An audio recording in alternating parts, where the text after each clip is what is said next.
अस्सलाम वालेकुम। मेरा नाम ताहिरा है। हमारे वालिद साहब बहुत हो चुके हैं। माँ जैनी मरीज है भाई। 25 दिसंबर को मेरी छोटी बहन का निकाह है, जिसमें 20 से 25 बंदे आने हैं भाई।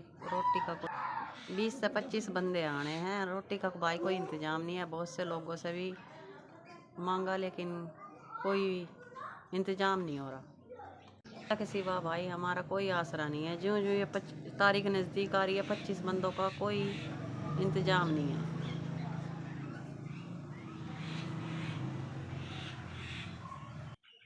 एक तो वालदा जैनी मरीज है, वालिद साहब बहुत हो चुके हैं। हमारा कोई आसरा नहीं है।